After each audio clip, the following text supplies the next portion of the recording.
I need space to find myself, she said, then moved in with her upgrade a week later. So I vanished.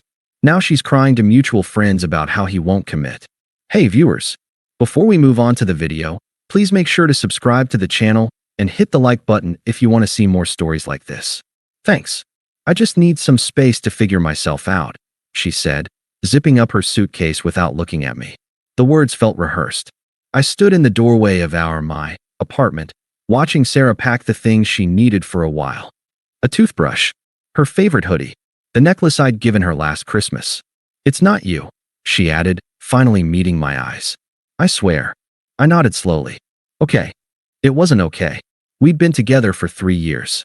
Lived together for 2. I'd paid most of the rent when she was between jobs, stayed up with her when she was stressed, listened to her vent about her toxic coworkers. And now, suddenly, she needed space? The signs had been there. 3 weeks earlier, she'd started texting someone constantly, smiling at her phone, locking the screen when I walked in. Just Jake from the gym, she'd said, rolling her eyes when I asked. God, Mark, relax. You're being paranoid.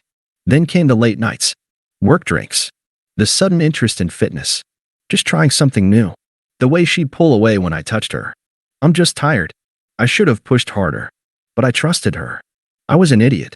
A week after she left, my buddy Derek sent me a screenshot. You seeing this? It was Sarah's Instagram story.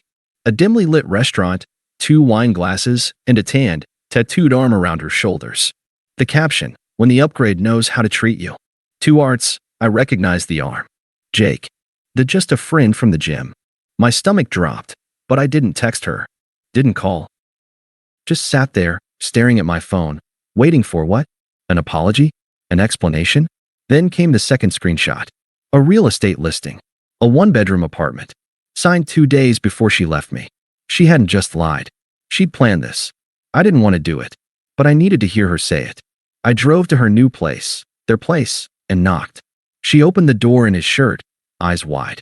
Mark? What the hell? You moved in with him, I said, voice flat. She crossed her arms. It just happened. You signed a lease before you left. A flicker of guilt, then defensiveness. Okay, fine. I wanted out. But I didn't cheat. We were basically over anyway. I laughed, a sharp, hollow sound. Funny. You didn't tell me that. She exhaled, impatient. Look, you were comfortable. But Jake, he challenges me. I need that. You need a guy who ignores you until he wants sex? Her face flushed. Fuck you. You don't know him. I know he's still on Tinder. A lie. But her flinch confirmed it. You're pathetic, she snapped. I'm happy now. Why can't you just be happy for me? I looked past her, at the half-unpacked boxes, at Jake's weights in the corner, at the life she'd chosen over ours. I am, I said. Good luck. Then I turned and walked away. I blocked her. Deleted the photos. Threw out the little things she'd left behind. But the worst part? She wasn't sorry. She posted gym selfies with Jake. Boomerangs of them clinking champagne glasses. A smug tweet, when you finally stop settling. Meanwhile, I sat in our empty apartment, staring at the ceiling, wondering, how could someone who claimed to love me just stop? And then, slowly, I stopped wondering. Because the truth was simple, she didn't deserve another second of my time. I didn't post a sad quote. Didn't drunk text her at 2 a.m. Didn't even tell most people we'd broken up. I just vanished. Sarah noticed. A month after she left, she texted, Hey. You okay? I stared at the message. 3 words. No apology, no explanation. Just checking if I was still orbiting her world. I left it on read. I threw myself into work. Took on extra projects. Got promoted.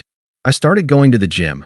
Not Jake's obnoxious, neon-lit meat market, but a quiet powerlifting club downtown. The kind of place where no one took selfies mid-squat. I reconnected with friends she'd never liked. The ones who'd called her high maintenance under their breath. Damn, man, Derek said, clinking his beer against mine. You look good. Like, pissed off movie montage good. I laughed. It was the first time in weeks. Meanwhile, Sarah's Instagram was a parade of forced happiness. Jake's arm around her at a rooftop bar, vibes. A boomerang of them toasting, my person. A gym mirror selfie with the caption, when he's your spotter in every way. But then, subtle cracks, a late night tweet. Why do men act like they care until they get what they want? Deleted by morning. A Snapchat story of an empty wine glass, captioned, "Alone again." Naturally, I didn't react, didn't screenshot, didn't even watch the whole story, but I saw it. 3 months post-breakup, my phone buzzed. "I saw your promotion post. Congrats." I didn't respond. An hour later, "Guess you're still mad." I typed one word, "Nope," and deleted it. Better silence. Her next move? A like on a 2-year-old photo of us. Pathetic. I blocked her. By month 4, her post changed. "No more Jake." Quotes about self-love and knowing your worth. A midnight Instagram poll: would you take back an ex if they changed? I voted no from a burner account. Then came the text from her best friend, Tiffany. "Hey, Sarah's really struggling. Can you talk to her?" I replied, "Who's Sarah?" Click. It was Derek who sent me the first screenshot. A dating app profile. Jake. Bio. Just looking for something casual. No drama. Recognize the tattoo? Derek texted, circling Jake's forearm in the photo, the same one Sarah had proudly draped over her shoulders in her upgrade post. I didn't reply. Just saved the screenshot. 2 days later, Sarah's Twitter: "When you find out you're the casual option." Cool. Cool, cool, cool. Then, the Instagram stories. A blurry shot of a parked car, Jake's, presumably. A cryptic, "Fuck liars," over a black screen. A 3 a.m. selfie, puffy-eyed, no caption. I almost felt bad. Almost. Then came the text: "Can we talk? It's important." I waited 12 hours. Responded, "What about?" 3 typing bubbles. A pause. Then, "I think I made a mistake." I laughed out loud. Put my phone down. Picked it back up. "Which one?" She didn't reply.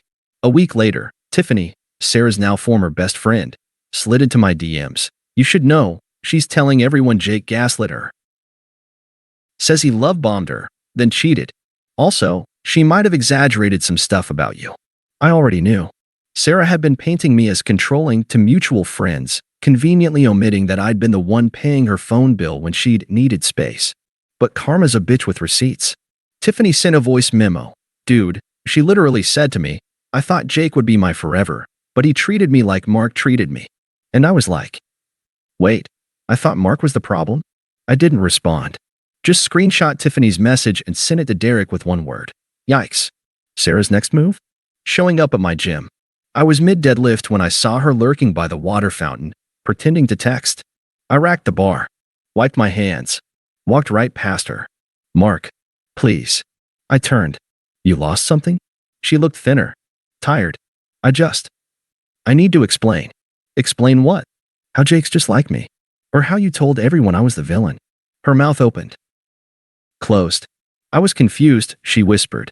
"Yeah," I said, grabbing my bag. "About a lot of things." That night, a novel in my inbox. Subject: "I'm sorry." I didn't open it. Instead, I screenshotted the preview. "I know you hate me, but please let me explain," and sent it to Derek with, "Rate my avoidance skills on a scale of 1 to 10. He replied, 11. Also, Jake's at Bar Louie with a blonde. Want me to accidentally tag Sarah in his story?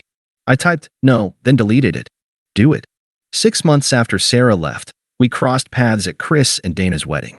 I was there with Lena, a woman I'd met rock climbing, who laughed at my jokes and didn't play mind games. Sarah was there alone. I saw her before she saw me. She was hovering near the bar, wearing a dress I recognized, the navy blue one she'd bought for our friends' weddings. Then she turned. Our eyes locked. She froze. I nodded, polite, detached, like acknowledging a coworker, and turned back to Lena. I felt the tap on my shoulder before I heard her voice. "Mark."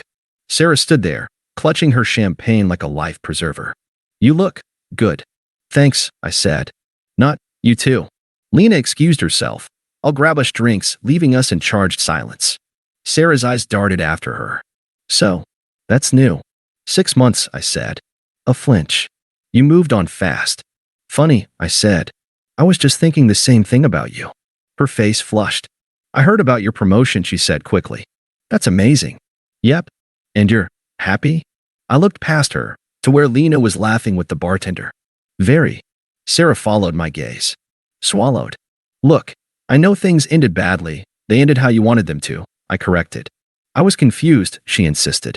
"Jake, he love-bombed me, then treated you like a casual hookup?" I finished. "Yeah, I know." She stiffened. You're enjoying this. No, I said. I just don't care anymore. And that was the knife twist. Later that night, as Lena slept in my passenger seat, my phone buzzed. I miss us. I stared at the words. 3 months ago, they might have wrecked me. No? I typed back. I don't. Then I blocked her for good this time. A year later, Derek sent me a screenshot. Sarah's Facebook. A blurry photo of her and Jake, back together, according to the caption. El Mayo, Derek wrote. She downgraded twice. I didn't reply. Didn't need to. Because that's the thing about real upgrades, you never look back. Thanks for watching. Make sure to subscribe to the channel and hit the like button.